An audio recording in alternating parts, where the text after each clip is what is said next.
Indonesia khusus. Barang. Salam paras, Paras. salam sejahtera untuk kita semua, salam sehat selalu. Jumpa lagi dengan Waras TV, karena ini sudah lama tidak ketemu dalam bincang-bincang dengan tokoh-tokoh yang ada di Sabta Dharma. Yang kami hormati seluruh pemirsa yang ada di channel YouTube kesayangan kita semua, yaitu Waras TV. Saat ini saya berada di rumahnya Bapak Juwari. Beliau salah satu tokoh pengayat kepercayaan, yaitu dari Sabta Dharma. Dan profil beliau banyak sekali sebenarnya, karena dari kecil mungkin sudah di dalam pengayat ya Pak Juwari ya. Nanti mungkin bisa langsung memperkenalkan Pak Juwari pada kita semua. Namanya sudah saya sebut malah. Nanti dikenalkan lagi. Monggo langsung mawon Pak Juwari. Ya, selamat malam dan salam Waras. Memperkenalkan dulu, tadi sudah disebutkan oleh Mas Alek bahwa saya namanya Juwari. Saya lahir di Kabupaten Semarang tanggal 20 Januari tahun 1961. Berarti sudah berapa tahun? Ya sekitar 62 tahun. Saya dulu kenapa kok bisa masuk kepercayaan Sabta Dharma?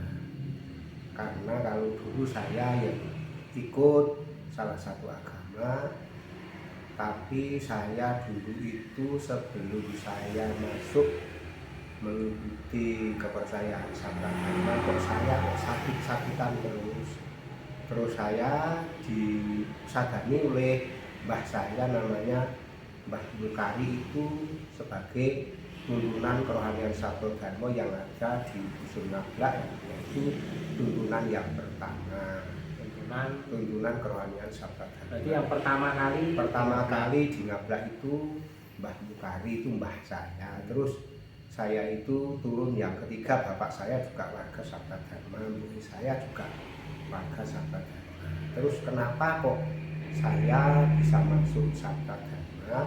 Yaitu sudah beberapa kali saya diusadani oleh Mbah Mukari.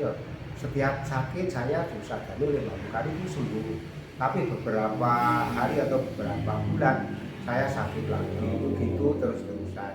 Terus saya itu dibilangi saya sama Mbah Mukari, buat jajal ikut sujud gitu. Terus saya itu kok berpikir begini, pada malam Selasa Kliwon, terus saya datang ke sanggarnya dulu masih di Dumpleng, di rumahnya Pak Lik saya tuh, Pak Sunar, itu adiknya bapak, itu untuk tempat sujud karena dulu belum punya sanggar. Ternyata warga Sabta Dharma di Ngablak itu, di rumahnya Pak Sunar itu semua warga sujud di situ. Terus saya malam Selasa Kliwon, terus kok saya punya pikiran mau ikut sujud. Ternyata saya di situ sujud itu tidak bisa bungkuk sampai orang-orang sama sujud itu sudah selesai. Saya belum bisa bungkuk dan belum bisa memejamkan mata. Ternyata setelah itu di Demek bun-bun saya sama Mbah Mukari, saya baru bisa bungkuk. Karena saya merasakan kalau di Sabta Dharma itu yaitu hening. Terus setelah hening ada rasa yang di brutu ya. Itu ternyata dulu saya nggak bisa berjalan, rasanya sakit. Terus saya tetapi walaupun sakit saya tetap sujud, yaitu sampai 3 bulan, walaupun dulu yang pertama tidak bisa bungkuk. Tapi setelah lama-lama saya bisa bungkuk. Terus setiap saya sujud itu, yaitu yang ada di ruas-ruas di ulo-ulo ini tidak bisa jalan, ternyata sakit terus. Ternyata setelah itu saya tetap sujud Setelah itu saya setiap sujud itu saya kentut terus karena dulu saya namanya ya kentut itu pembersihan, yaitu pembersihan. Setiap saya sujud kok ulo-ulo saya itu sakit terus kentut terus. Nah itu bayi saya bilang, oh itu namanya pembersihan badan, karena kalau dulu mungkin ada yang kotor-kotor itu kalau di Sabda Dharma memang harus pembersihan lebih dulu. Oh ya. Ya, jadi saya ikut sujud tahun 1977 baru saya ikut sujud. Setelah saya ikut sujud, saya merasakan badan enak. Sampai sekarang itu ya terima kasih kepada Allah Yang Maha Kuasa. Ya kadang-kadang sakit tapi jarang.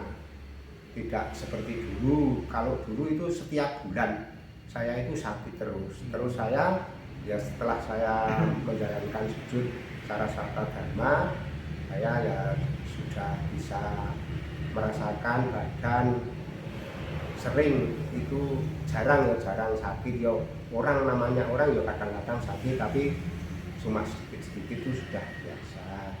Setelah saya menjalankan sujud beberapa ya sekitar 1 tahun. Ya sekitar 1 tahun saya diajak oleh bayi saya Mbah Mukari, diajak kemana-mana, diajak namanya ngruwat, pangusadan itu di daerah-daerah atau di dusun-dusun yang dulu sudah ada perkembangan dari Mbah Mukari itu ya. Mbah Mukari karena di Ngablak itu dulu Mbah Mukari memang tokohnya. Nah, kenapa kok saya bisa masuk terus bisa menjalankan sujud? Saya dulu sudah dibilangi oleh orang tua saya bahwa orang tua saya itu kedua bapak dan mbok saya itu sudah kumpul beberapa tahun tidak ada keturunan. Terus lama-lama mbok saya itu tanya sama Mbah Mukari itu, terus disuruh sujud, lantaran sujud terus diajak ke Dusun Ngonro Candi itu, Dusun Ngonro Candi Bandingan itu di rumahnya Ibu Sri Janah. Terus setelah itu ya sampai beberapa bulan atau berapa tahun terus orang tua saya itu ada keturunan. Jadi yang namanya mbok saya itu sama Ibu Sri Janah dulu itu mengandutnya bersamaan. Jadi mbok saya juga ngandut, terus Ibu Sri Janah juga ngandut. Tapi yang punyanya Ibu Sri Janah yang dulu termasuk warga Sabda Dharma yang pertama di daerah Candi Ngonro itu, Ibu Sri Janah terus itu hilang. Bayinya hilang, tidak bisa melahirkan. Ternyata itu terus yang bisa melahirkan yang mbok saya terus ada saya itu. Jadi gitu.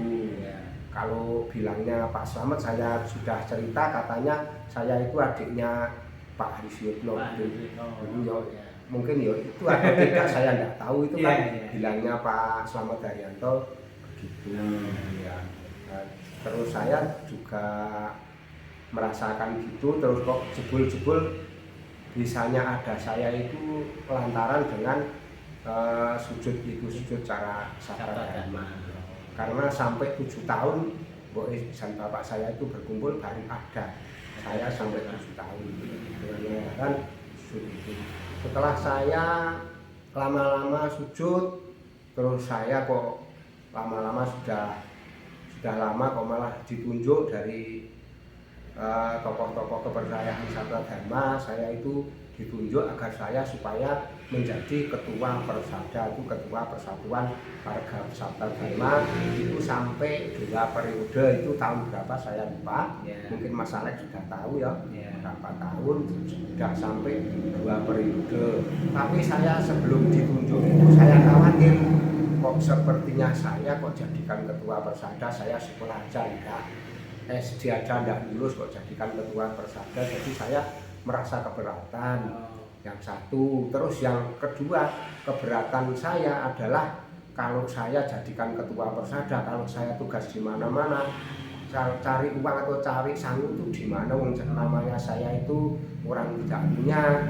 Itu saya kalau menyekolahkan anak saya saja saya ya direwangi buruh-buruh jadi Pranoto Coro itu untuk menyekolahkan anak saya. Iya. Jadi kalau saya punya uang sedikit-sedikit untuk sanggup sekolah anak saya yang besar itu Nur Setio itu, terus sampai bisa sekolah sampai di SPMA Barawa, setelah itu bisa kerja, anak saya bisa kerja di perkebunan Sidoarjo, setelah itu bisa melanjutkan yaitu di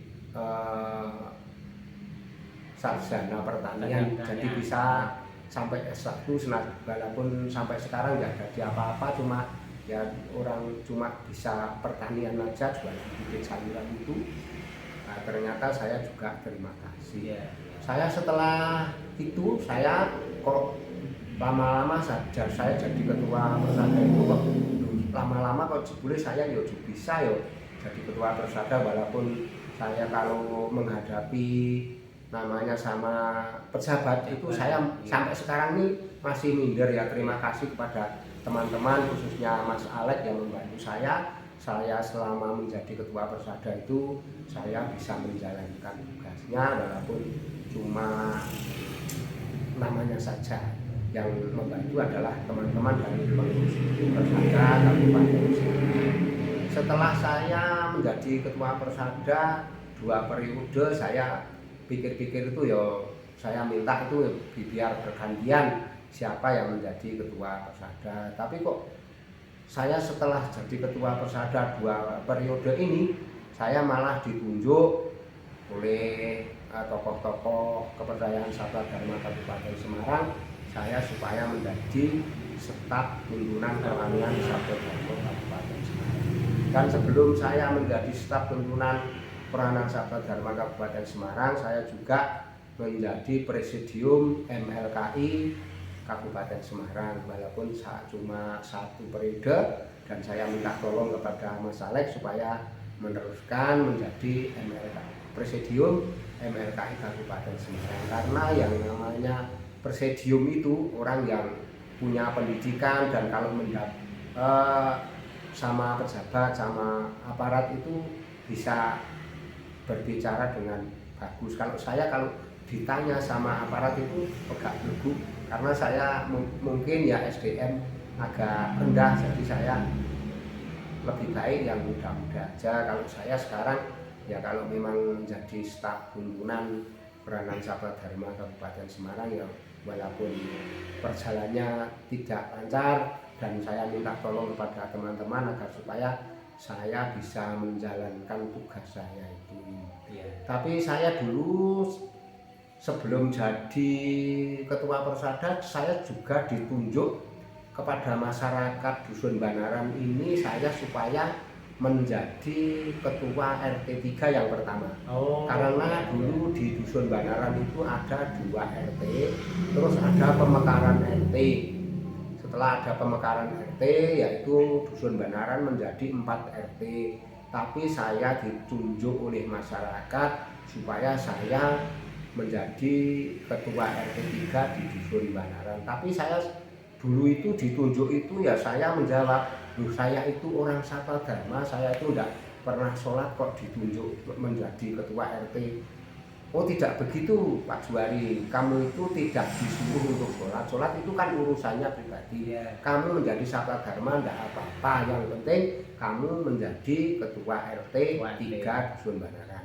Memang saya terima kasih kepada masyarakat Dusun Banaran, karena bahwa masyarakat Dusun Banaran itu orangnya baik-baik dan tidak fanatik pada saya. Dan saya selama menjadi ketua RT di Dusun Banaran ini, RT 3 ini, semua masyarakat sama saya yang mendukung kegiatan apa-apa ya mendukung, dan sampai saya itu menjadi ketua RT di Dusun Banaran itu RT 3 itu sampai 7 tahun, dan saya minta pamit kepada masyarakat dan khususnya kepada orang-orang tua di RT 3 itu bilangnya gini, karena saya bilang kalau saya itu kalau menjadi RT terus-menerus itu saya keberatan, karena sudah 7 tahun, dan supaya bergantian kepada yang muda-muda. Katanya mbah-mbah yang sepuh-sepuh dan warga RT 3 di sini ya boleh nek begitu kan bilangnya bahasa Jawa, ya entuk ju kowe leren ora dadi RT iki bengi iki prei rasa dadi RT. Ning sesuk kowe dadi RT nah. Wah nek ngoten ya percuma Mbah nek ngoten ngeten mawon Mbah. Niki men gentenan ning dadi RT 3 kersane bergantian. Monggo ajeng dideki RT nggih monggo, mboten nggih monggo. Lan niku kula nembe entuk ora dadi RT lah. Saya ya juga terima kasih kepada masyarakat Banaran yang sudah percaya kepada saya sampai 7 tahun saya menjadi RT setelah Dusun Banaran. Nah, setelah itu saya sampai sekarang saya terima kasih sudah ada yang mengganti sampai sudah diganti sampai 3 orang. Ya sampai sekarang itu sampai 3 orang yang pergantinya saya. Itu yang sekarang itu terima kasih saya kepada Bapak Slamet Mindakir yang sudah sekarang ini menjadi ketua RT 3 yang dulu sudah menjadi wakil saya selama 7 tahun menjadi ketua RT 3 di Dusun Banaran ini. Yaitu dan sekarang RT 3 adalah Mas Pak Slamet yang menjadi RT-nya dan saya menjadi yaitu warga masyarakat di Dusun Banaran ini. Walaupun saya itu orang kepercayaan Sabta Dharma, tapi saya hidup di masyarakat Dusun Banaran ini tidak diasingkan. Walaupun saya itu misalnya seperti dulu warga RT 3 ada yang meninggal dengan ditata cara kepercayaan Sabta Dharma, masyarakat Banaran itu semua mendukung. Tidak hanya tata cara pangrupining layon saja, tetapi dengan tata cara mulai dari pangruti layon sampai sanjan sujutan sampai setiap hari peringatan 40 hari sampai ini berapa sudah sampai hampir 1000 tahun itu saudara saya Sugan itu sebentar lagi sudah 1000 hari itu rencana ya mungkin dari anaknya sudah pasrah kepada saya agar supaya ditata cara yaitu kepercayaan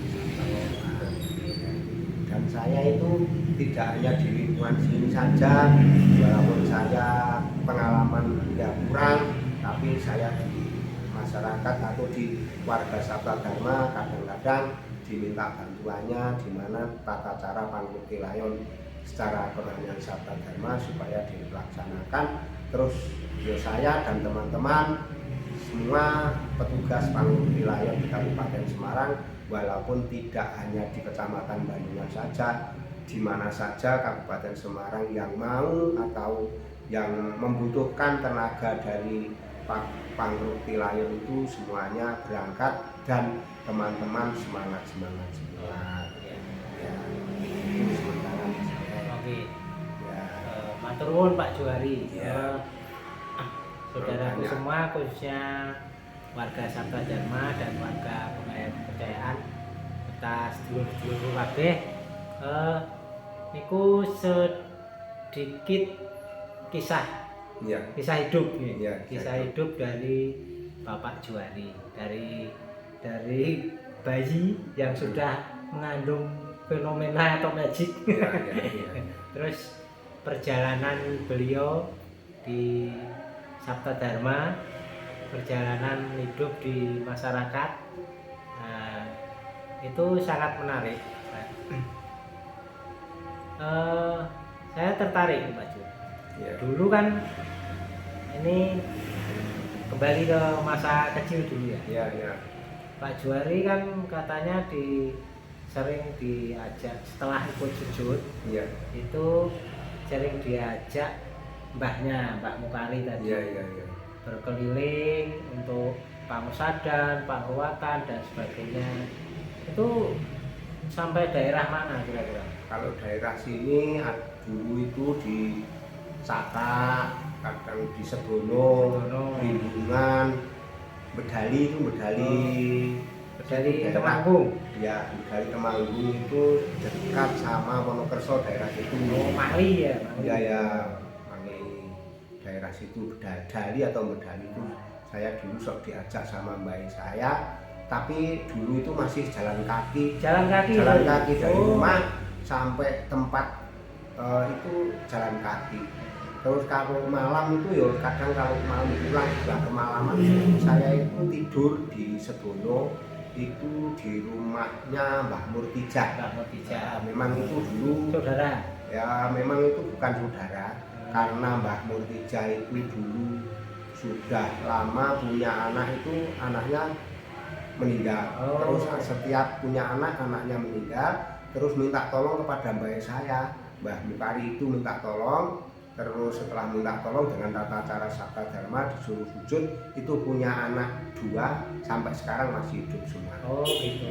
Namanya Ibu Kartimah dan Ibu Kartini itu sampai sekarang masih jadi saudara. Oh. Ya, ya. Berarti itu berawal dari sama-sama awalnya Pak Juwari ya, dari Iya.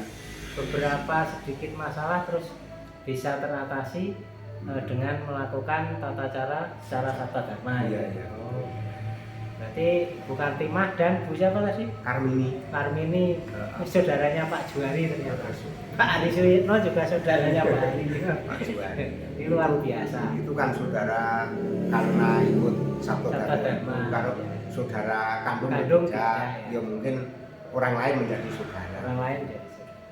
Dan saya itu lupa ya tadi saya sebelum menjadi ketua persada kan dulu saya juga menjadi staf tuntunan kerohanian sabda dharma kecamatan Ambarawa. Yang dulu Ambarawa dulu ya, Ambarawa belum ada Bandungan ya. belum ada. Dulu kan tuntunannya Pak itu Ambarawa Pak Suwarno. Pak Suwarno, terus saya menjadi stafnya. Oh. Setelah itu ada perkembangan atau pemekaran kecamatan, saya dijadikan ditunjuk kepada tokoh-tokoh atau warga kecamatan Bandungan. Saya menjadi tuntunan kerohanian sabda dharma kecamatan Bandungan dan stafnya Mbah Panjang sama Pak Nasri. Dan sekarang saya sudah menjadi, setelah saya menjadi ketua persada, terus ya tuntunannya Pak Panjang, stafnya Pak Nasri. Ya. Jadi sampai sekarang ini saya menjadi staf tuntunan kerohanian sabda Kabupaten Semarang. Ya, oke Pak Ju. Berarti kalau kita bicara sekarang kan Pak Juwari. Dulu itu di Rewangi jalan kaki, Jalan kaki. malam-malam. Ya. Terus itu wis semangat. Tapi Ya. sekarang kadang-kadang di masa sekarang ya, bicara Ya. sekarang. Punya motor, Ya. punya mobil, jalan sudah bagus. Ya. Ini kadang malah ono sing rasa-rasen. Itu ya ndak apa-apa, wong zaman tetap berubah. Terus yang selanjutnya ngeten Mas. Dari sekian banyak jabatan, Ya. jabatan tanpa gaji ya. Ya. Dulu pernah menjadi staf tuntunan Kecamatan Ambarawa, terus menjadi tuntunan Kecamatan Bandungan, Ya. Ketua Persada Kabupaten 2 periode, Ya. terus Presidium MLKI. Sekarang staf tuntunan itu menerima tugas, menerima istilahnya amanah tugas suci itu perasaan Pak Juwari gimana? Terus melaksanakannya itu terbebani atau tidak? Monggo. Ya kalau saya misalnya kalau dulu memang Ya. saya keberatan itu menjadi ketua persada itu memang saya keberatannya begini masalah kalau Ya. dulu memang tidak dibantu sama masalah saya sangat keberatan karena namanya ketua persada itu memang berat karena harus menghadapi kepada pejabat. Dan saya kan pendidikan saya itu cuma SD aja tidak lulus. Ya. Dan saya ijazahnya itu ijazah KBPD kelompok belajar pengetahuan dasar. Jadi kalau SD saya tidak punya ijazah karena saya cuma sampai setengah tahun di kelas 6 itu, jadi saya tidak melanjutkan karena dulu ya memang kalau sekolah itu keberatan. Ya. Tapi tidak apa-apa. Terus saya kalau melaksanakan tugas itu dulu malah masih jadi ketua persada itu saya tugasnya tidak hanya di pemerintahan saja, Ya. tapi kadang-kadang diajak keluar kemana-mana Pangusadan sama Pak Slamet itu saya semangat saja. Iya itu saya semangat saja. Kalau pekerjaan yang seperti itu misalnya Pangusadan, Panguatan, ya di mana aja saya diberi tugas saya laksanakan, dan lama-lama saya bisa membeli sepeda motor walaupun second, spesial. Namanya spesial ya itu, naik sepeda motor namanya spesial kok ya seperti namanya, karena sepeda motornya spesial itu ya sering rewel macet di jalan, setiap tahun kok turun mesin sampai turun mesin kok sampai 3 kali. Oh, namanya saja spesial, tapi ya enggak apa-apa. Ya enggak apa-apa, itu memang tugas di Sabda Dharma, kita semangat saja. Oh gitu. Ya, kalau memang tugas seperti itu saya semangat. Yang saya tidak semangat itu memang kalau saya itu tugas menghadapi sama pejabat itu, sama memang saya pendidikannya orang memang tugas. Tapi kalau sepertinya misalnya pangusadan, pangobatan atau penggalian, dulu itu saya sudah pernah, ya mohon maaf tidak pamer ini, tapi memang saya dulu sudah ditugaskan untuk nuntuni tidak hanya di sini aja, sampai di Pati Diwono. Saya sudah pernah di sana, saya sama Pak Ando, sama Pak Wali, sama Mbak Miyadi itu sudah pernah di sana 1 kali. Dan sebenarnya saya itu tidak mau, karena saya itu cuma orang biasa, orang kecil, tidak punya pengalaman apa-apa, pengalaman rohani, pengalaman jasmani, tidak punya apa-apa. Kok saya ditugaskan? Sebenarnya saya itu terpaksa kan ditugas di sana. Tapi ya bagaimana lagi, kalau memang itu tugas rohani, ya saya walaupun sebisanya saya laksanakan tugas itu ya. Dan itu kadang-kadang dulu ditugas untuk tugas kunjungan penggalian di Jogja. Tapi ini sudah lama saya ditarik lagi sama Pak Sirpas. Pak Sirpas minta maaf, sementara ini saya tidak dulu ya. Nanti kalau saya sudah longgar, pekerjaan tidak terlalu repot, saya ya tak berangkat lagi. Tapi sementara ini tidak. Kalau memang ditugas di kabupaten, saya ya banyak yang berangkat daripada yang tidak. Ya walaupun Sanggaran di mana, di Kabupaten Semarang ini ya saya sok berangkat gitu. Berarti menerima tugas ini dengan ikhlas, karena ini sudah digariskan Yang Maha Kuasa gitu ya. Begitu. Jadi gini teman-teman, bahwa perjuangan dari beliau Bapak Juari ini, dari sekian banyak tugas yang dilimpahkan ke beliau, khususnya di Sabda Dharma, dan tadi ada di tugas lain penggayaan kepercayaan, yaitu MLKI.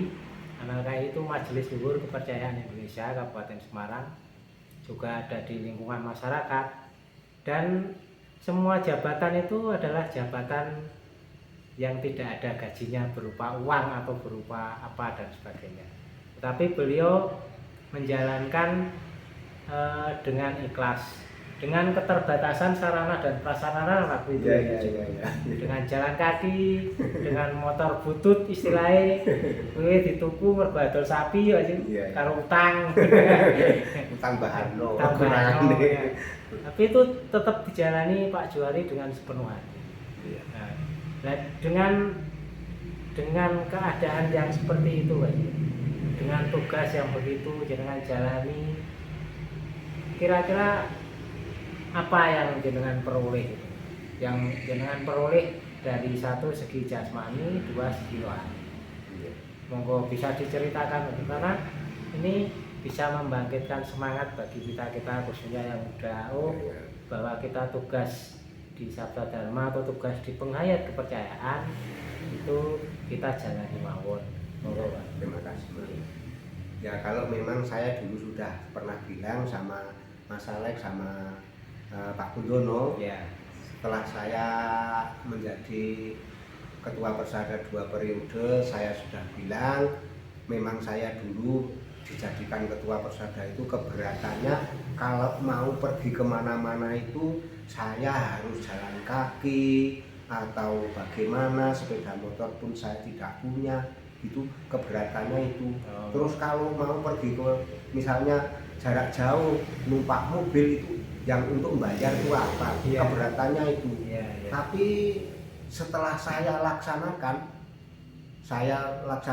jadi ketua persada, kok bisa ya, kok ya punya sangu, Padahal dulu itu yang namanya saya menyekolahkan anak saya yang besar Nasution itu, padahal mau bayar sekolah, mau nyangoni sekolah tiap harinya aja saya sampai gadekke sawah. Nggak ada sawah saya gadekan untuk itu, untuk tanggung sekolah. Untung punya sawah. Nah, sawah cuma sedikit aja saya gadekan untuk sekolah anak saya. Tapi yo lama-lama saya jadi ketua persada, setelah lama berapa tahun kok saya malah yo terima kasih kepada Yang Maha Kuasa, saya diberikan kelimpahan rezeki gitu. Jadi untuk tugas kok yo bisa beli sepeda motor, terus mau kemana-mana kok yo punya sanggul gitu loh. Terus diberikan ketambahan rezeki. Nah saya kan dulu sama Mbah Harno bilang gitu, pripun Mbah Harno carane, pripun nggih kersane nek rezekine niku akeh nek kula panjenengan nggih. Ya nek ana wong ning ngarani men iso sugih, ning nek muni kon iso sugih, men iso sugih niku ketoke kok rada saru. Kula kan takon kali Mbah Harno lagi ya. Pripun Mbah Harno carane nek kula niku kan tugaske teng Sabto Dharma, lek kula niku ora ndek apa-apa, nek arep sangu mawon ora ndek dhuwit. Oh ngene iki kowe carane. Kowe sujud jam 1 bengi, sujud 3 dingguan tambah sak dingguan. Pripun ucapane sing 4 dingguan? Yang Maha Suci nampi kelimpahan rezeki saking Yang Widi. Lah niku tak jalanke niku. Seperti masalah dulu baru Sanggara di Semarang kan tanya kalau saya kan bilang gitu, pripun carane men iso sugih, tak nek Sabto Dharma tidak ada tujuan Sabto Dharma men iso sugih, tapi yo kalau memang tambah rezeki memang ada. Karena bukan ilmu pesugihan. Ilmu pesugihan. Jadi kalau memang ada orang yang mengatakan kalau saya Pak Juari ngilmu setan, itu betul. Setannya banyak sekali. Tapi kelompok setan itu. Lah itu setelah itu saya laksanakan, bilangnya Mbah Harno gitu. Jadi saya melaksanakan walaupun tidak tiap malam. Kalau memang Mbah Harno dulu ya sampai berapa tahun tiap malam jam 1 itu sujud terus. Tapi kalau saya ya memang kalau tiap malam saya tidak bisa karena capek, kalau malam siang bekerja terus malam tidur kadang-kadang ngantuk. Jadi yo kadang-kadang kalau badan saya tidak capek, badan saya enak itu saya bisa sore sujud 1 kali terus tidur.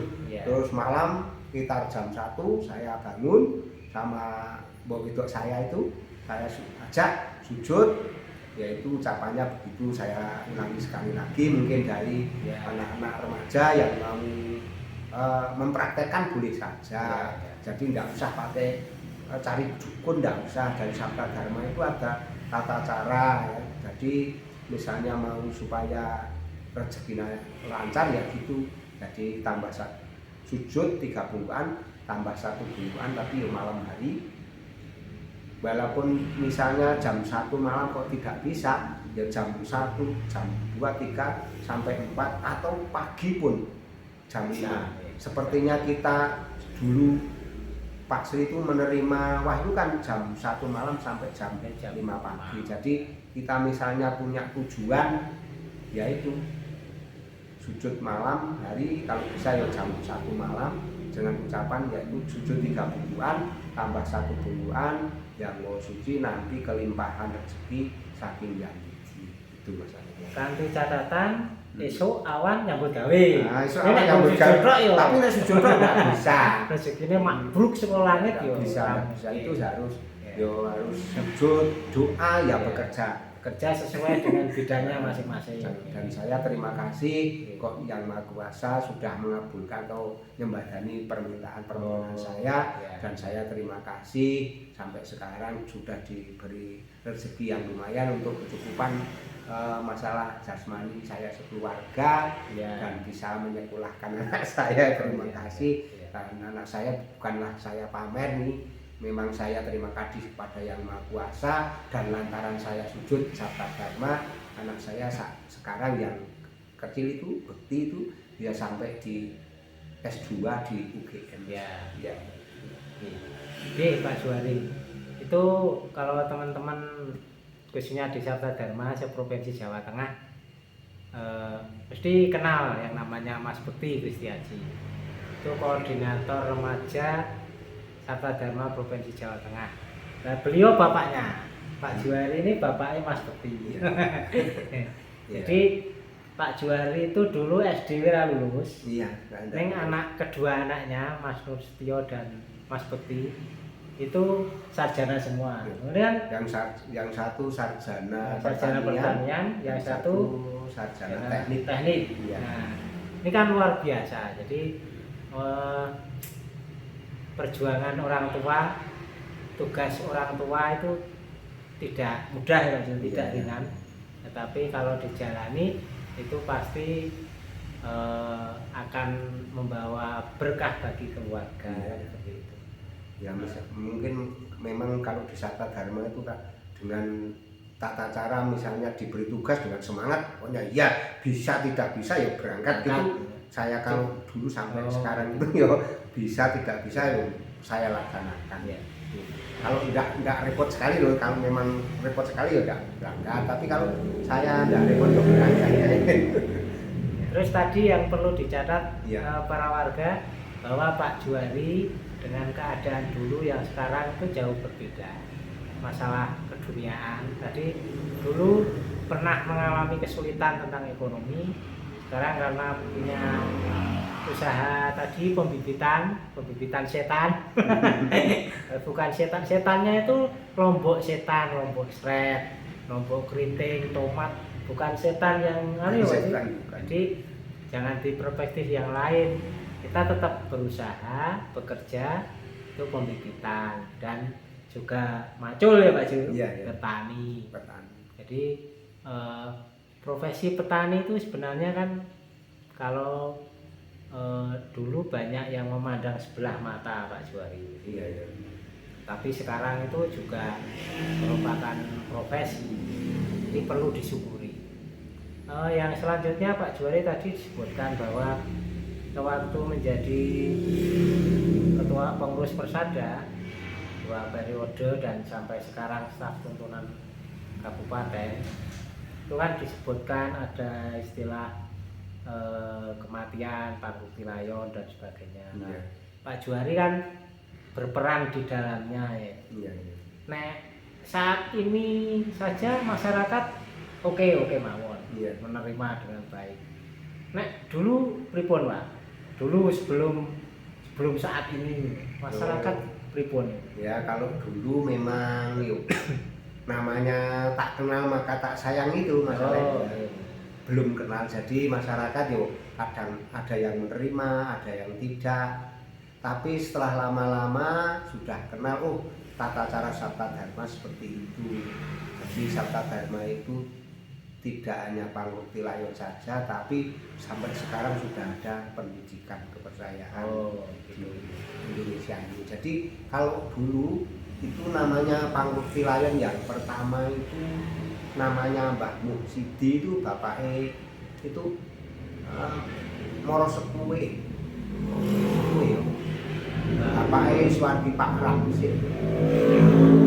Pertama kali tata cara kepercayaan Sabta Dharma di Ngablak itu, tapi ya masyarakat ada yang menerima, ada yang tidak gitu toh. Tapi karena memang belum tahu jadi ya enggak apa-apa.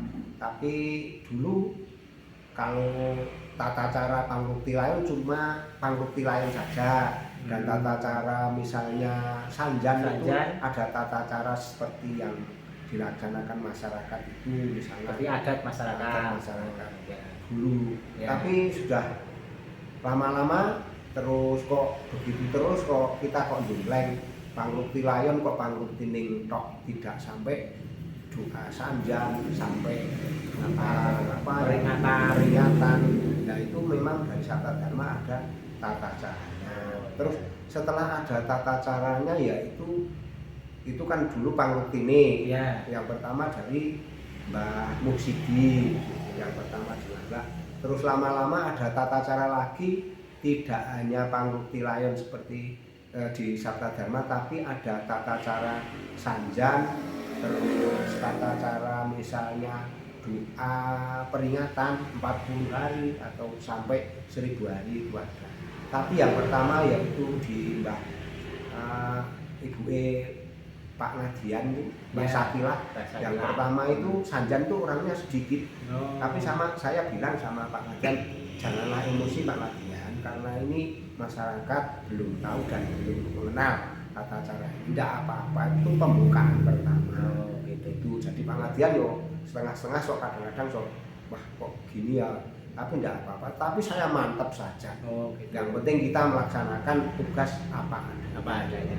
Lama-lama kita laksanakan kepada teman-teman itu yang ada di Ngablak dan masyarakat Ngablak dan lainnya, itu lama-lama bisa diterima dengan baik ternyata sampai sekarang.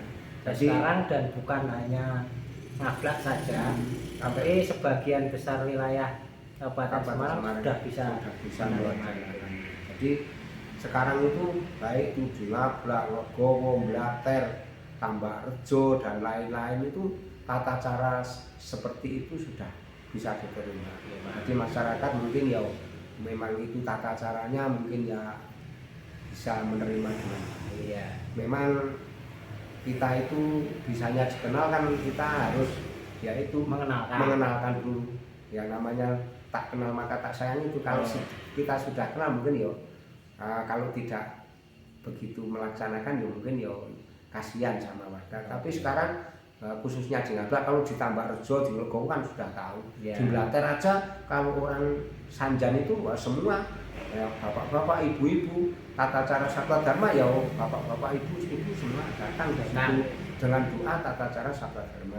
Sujudan dulu jam 7 sujudan, setelah jam 7 sujudan, terus nanti selesai sujudan terus masyarakat yang mau Sanjan datang, terus ada acara tata cara doa, tata cara Sabda Dharma.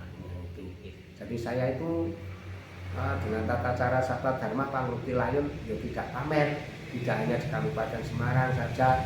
Dulu sudah pernah di Kota Semarang itu saya sudah melaksanakan istrinya Pak Suwito.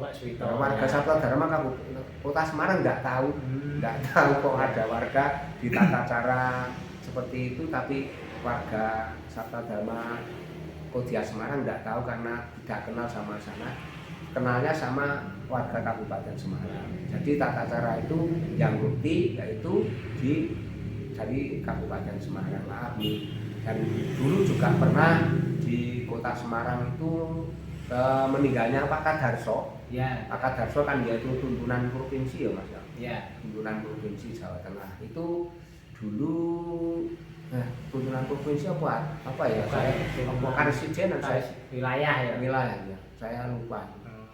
Memang Pak Kadarso itu dulu ya juga orangnya sregep, walaupun orang Semarang seringkali ke sanggar-sanggar daerah-daerah itu, khususnya di Ngablak itu sering ke situ. Jadi setelah itu kok Mbah Pak Kadarso meninggal kok terus di sana ada tata cara itu, ada doanya dua. Jadi ada doa Sabda Dharma, terus ada doa secara agama. Jadi itu di sana yo yang doa ini saya sama Pak petugasnya di sana. Jadi tata cara agama terus tata cara kepercayaan Sabda Dharma di sana. Saya ya terus saya laksanakan aja. Walaupun di mana-mana kok kalau diberi tugas saya itu kok tidak minder yo.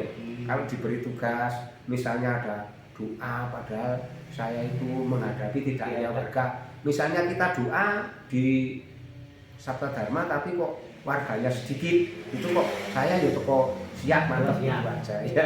Saya laksanakan tugas itu. Masalahnya. Itu menarik. Jadi jangan salah teman-teman dan para warga semua. Biarpun Pak Juwari ini katanya beliau lalu merendah, tidak lulus SD, tapi selama menjadi ketua Persada Kabupaten Semarang itu prestasinya luar biasa. Yang pertama masalah admindu perubahan KTP KK warga anggota Persada itu kan zamannya Pak Juwari. Masih sama. Pak Juwari itu kita kompak bekerja sama dengan Dinas Kependudukan dan Catatan Sipil dalam mengubah data agama menjadi kepercayaan, dan sekarang sudah mencapai 95% ya Pak. Iya. Sudah menjadi ber-KTP dan berkakak pengayat kepercayaan. Itu satu prestasinya. Yang kedua, masalah perkawinan. Nah, perkawinan itu kan dulu sidang di pengadilan tahun 2001 ya Pak, zaman saya. Nah, setelah 2006 sampai sekarang itu sudah tidak usah sidang di pengadilan, langsung ke catatan sipil. Setelah adminduk, administrasi pendudukan oke, perkawinan oke, terus kematian. Iya. Kematian berjalan. Itu prestasi yang nomor selanjutnya. Yang terakhir adalah prestasinya pendidikan. Pendidikan itu tahun 2016 Pak Juari menjabatnya sampai 2022. Berarti periode kedua ya. Nah, ini yang menarik itu di pendidikan karena dulu anak-anak Sabta Dharma atau pengayat kepercayaan itu ikut di pendidikan agama di sekolah untuk mencari nilai. Setelah ada layanan pendidikan kepercayaan, kita sebagai pengurus Persada waktu itu kan mempunyai harapan anak-anak kita dididik saya kepercayaan ya Pak Juari. Iya. Nah itu zamannya Pak Juari dan stafnya pengurus Persada keliling ke seluruh sekolah memperkenalkan dan perkenalkan siswa pengayat supaya bisa dilayani. Nah, itu kan sebenarnya tugas di Sabta Dharma tidak memandang kue lulus opo, kue sarjana opo, tapi kadang yang sarjana secara akademis S1, S2 tidak mau mengabdi di Sabta Dharma, belum mau berjuang. Tapi di Sabta Dharma membutuhkan orang yang Jawa ini kok Pak Ju? Kober, pinter, kober. Pendidikan nomor belakang. Pinter, satu pinter, terus kalau pinter ya terus bener, terus kober. Pinter kan bukan berarti pinter di pendidikan formal, tidak. Itu catatan prestasi kinerja atau pengabdian perjuangan Pak Juari dan teman-teman pengurus Persada di Kabupaten Semarang. Dan sekarang masih ada satu prestasi lagi, bahwa di tahun 2017 itu di Kabupaten Semarang diadakan musyawarah daerah dengan Dinas Pendidikan dan Kebudayaan, membentuk yang namanya Majelis Luhur Kepercayaan Terhadap Tuhan Yang Maha Esa, yaitu MLKI. Dan Pak Juari sebagai salah satu tokoh pendiri MLKI dan menjadi presidium ya, sampai 5 tahun. Dan itu menyatukan seluruh paguyuban kepercayaan yang ada di Kabupaten Semarang. Dan sejak saat itu pengayat kepercayaan di Kabupaten Semarang khususnya bisa terus berkembang, eksis, bekerja sama dengan pemerintah dan pengayat lain serta lintas agama yang jadi itu adalah penghargaan, kalau menurut saya itu penghargaan yang luar biasa untuk Pak Juari. Dan tadi perlu dicatat, Pak Juari tidak digaji oleh siapapun, tetapi melalui bekerja dengan tekun dan melaksanakan tugas di ajaran di Sabta Dharma, rezeki diberikan Yang Maha Kuasa ya. Jadi itu adalah istilahnya anugerah dari Yang Maha Kuasa yang perlu disyukuri. Nah itu Pak Juari. Dan sekarang kita melangkah ke Pak Juari sebagai staf tuntunan. Kalau tuntunan itu di Sabta Dharma kan hubungannya bagaimana supaya warga Sabta Dharma itu rohaninya baik, terus kehidupan di keluarganya baik, kayak seperti itu. Selama menjadi staf tuntunan ini bagaimana Pak Juari? Pengalamannya berbeda tidak dengan waktu di Persada itu.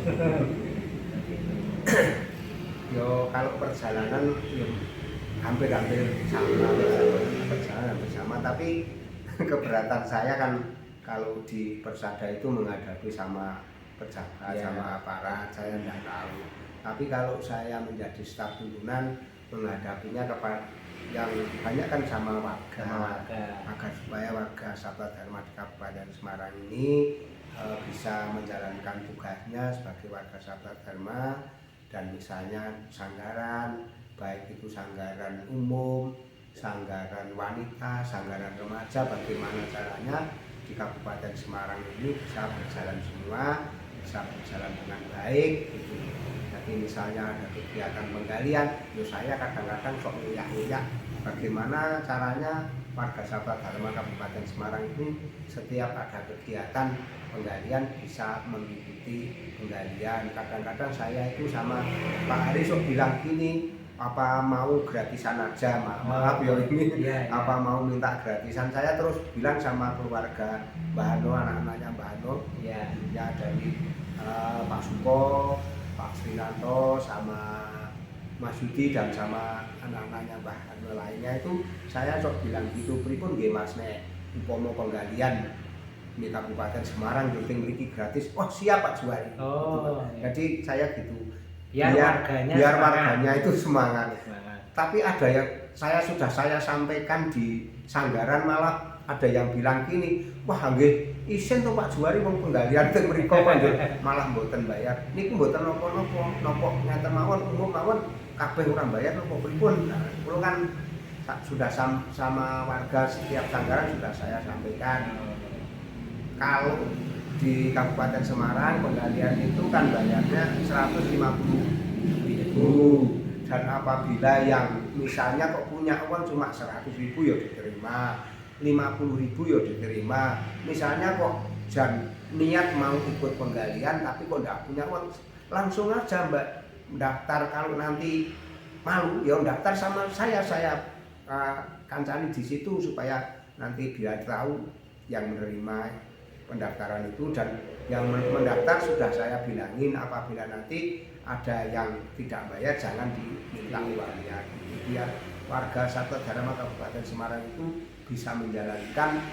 Karena di penggalian itu kan yang namanya sujud, kalau tidak penggalian kan ya seperti saya sendirilah, kalau di rumah itu yo sujudnya yo klangkleng, kadang-kadang jam 7 sujud, nanti jam 9 sudah tidur. Tapi kalau penggalian kan jam 7, jam 9 sampai jam 11.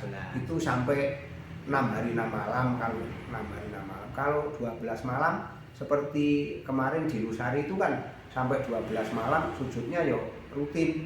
Kalau hasil itu janganlah untuk ukuran, karena hasil penggalian itu ada yang rendah, ada yang tinggi. Jadi yang penting kita itu bisa menjalankan tugas penggalian. Misalnya kita penggalian kok harus hasilnya yang tinggi, misalnya harus sampai ini sampai sini, itu ya tidak usah. Karena saya sendiri dulu itu penggalian itu sudah beberapa kali, saya itu belum pernah menjalankan penggalian itu kok sampai tugas rajut. Itu belum pernah dulu, dan semakin lama saya itu bisa, walaupun saya rajutnya cuma biasa, karena rajut itu ada tingkatan. Jadi saya walaupun saya itu misalnya kok tugasnya rajut cuma remeng-remeng aja ya, saya sudah bisa. Jadi tidak usah kok harus penggalian itu harus nilainya yang tinggi, tidak usah. Kita penggalian yaitu kita dengan apa adanya saja. Walaupun misalnya kita itu penggalian kok cuma sampai misalnya radar, itu sudah bagus. Karena radar itu alat waspadaan. Misalnya ada apa-apa, kita radar itu sudah bisa menunjukkan gitu. Jadi kita sebagai warga Sabta Dharma itu walaupun belum penggalian, misalnya kok mau musadani orang sakit itu sudah bisa. Karena siapa saja di Sabta Dharma itu sudah bisa menjalankan sujud. Itu kalau mau musadani orang sakit, kita minta tolong ya, ada orang minta tolong supaya musadani orang sakit, itu bisa punya namanya sabdo itu sudah bisa. Oh, Iya iya. oke. Ada telepon masuk. Telepon masuk biar Terus? gitu aja enggak usah. Terus nganu Pak Juari. Iya.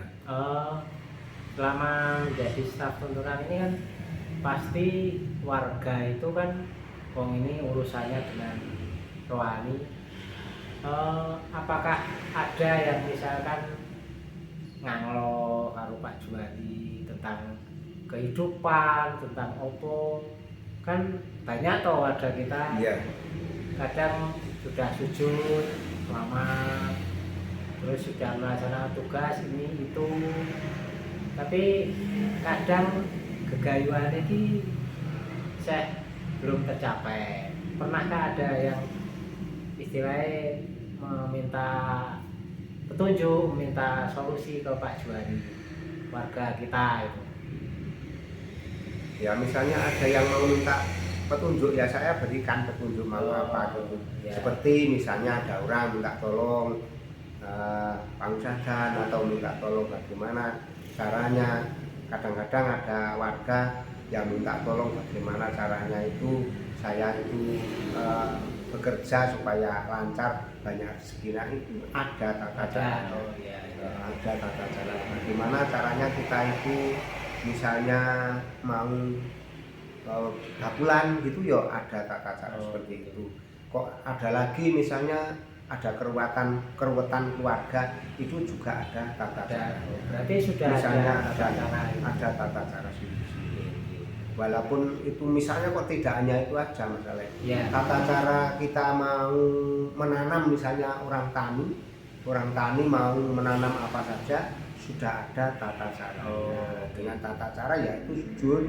Jadi misalnya kita mau menanam padi, ya biji padi itu yang mau disemai, sebelum disemai yaitu harus disujudi dulu. Seperti saya terbuka Ya, aja. disampaikan pas pembitik Mau produksi ya, setan, ya, produksi saya lombok itu kita. mau menyemai biar ini untuk semua warga bisa tahu ya tahu. Ya. Tidak hanya untuk saya saja. Ya.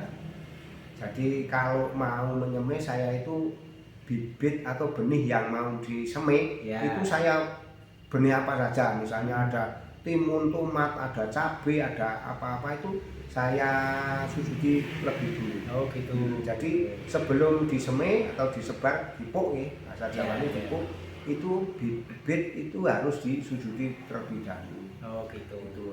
Jadi itu memang saya dari kecil ya dengan tata cara ada saya yo karena sujud dan saya sampai sudah segini sudah tua ini mau menjual apa mau menanam apa dengan tata cara ya saya sujud ya.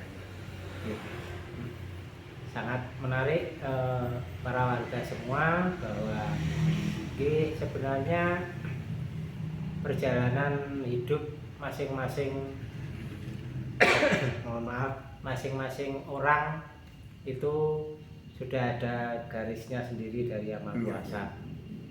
Tetapi yang paling penting adalah usaha, terus apapun yang digariskan oleh Yang Maha Kuasa kepada kita dijalani dengan ikhlas ya Pak Ju ya. Dengan ikhlas.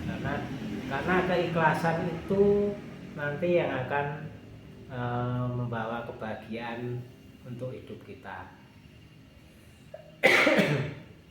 Nah ini hampir 1 jam Pak Juari kita berbincang-bincang. Mungkin yang terakhir ada pesan untuk kita semua. Jadi begitu untuk perjalanan saya mulai dari saya belum ada saya, orang tua saya dengan melaksanakan bisa adanya saya dengan lantaran sujud sabda dharma yang dipancari Yang Maha Kuasa, yaitu dengan tata cara sujud orang tua saya sama kedua orang tua saya terus ada saya itu. Terus setelah itu saya sudah lama-lama ya saya dulu kok kenapa kok saya menjalankan sujud kok sudah tahun 2007 kok baru ikut sujud, padahal saya kelahiran saya itu dari tahun 61. Ya. Ya itu memang perjalanan saya. Jadi saya lahir tahun 61, saya ikut sujud Sabta Dharma tahun 77 dan saya menjalankan tugas dari Sabta Dharma dan dulu sujud, setelah sujud diberi tugas apa-apa saja saya laksanakan. Jadi sampai sekarang saya menjadi staf pimpinan Keronen Sabta Dharma Kabupaten Semarang, ya saya laksanakan. Lah marilah kita warga Sabta Dharma khususnya di Kabupaten Semarang atau warga Sabta Dharma di mana aja berada, marilah kita menjalankan tugas di Sabta Dharma itu. Janganlah kita itu banyak alasan. Ya. Jadi jangan banyak alasan, misalnya ya boleh alasan tapi ya kadang-kadang janganlah kita itu mengeluhkan terus. Jadi kita misalnya mau diberi tugas di Sabta Dharma, ya kalau memang tidak ada acara lain ya mari kita laksanakan. Kalau memang kita bisa ya kita laksanakan. Jadi itu, jadi kalau dulu ya memang saya berat menjadi ketua persada, sudah saya sampaikan tadi ya. Karena keberatan saya ya masalah ekonomi dulu. Ya. Tapi setelah saya laksanakan kok ya bisa, kok malah rezeki semakin banyak. Saya terima kasih semakin melimpah. Jadi saya begitu. Jadi marilah kepada semua warga Sabta Dharma dan khususnya para anak-anak muda atau anak-anak remaja, apabila menjalankan tugas di Sabta Dharma, mari kita jalankan saja dengan secara ikhlas. Semoga nanti Yang Maha Kuasa akan memberikan kelimpahan apa saja, baik itu satu yaitu kelimpahan masalah jasmani, kelimpahan masalah rohani. Itu mungkin dari Yang Maha Kuasa akan memberikan pancaran kepada kita semua yang mau melaksanakan tugas di Sabta Dharma ini. Karena memang kalau kita semua itu tugas di Sabta Dharma itu sudah dilaksanakan, baik itu jasmani, baik itu rohani, itu akan diberikan petunjuk dari Yang Maha Kuasa. Jadi marilah kita semua warga Sabta Dharma dalam kita melaksanakan tugas di Sabta Dharma, kita laksanakan dengan semangat dan dengan secara ikhlas saja.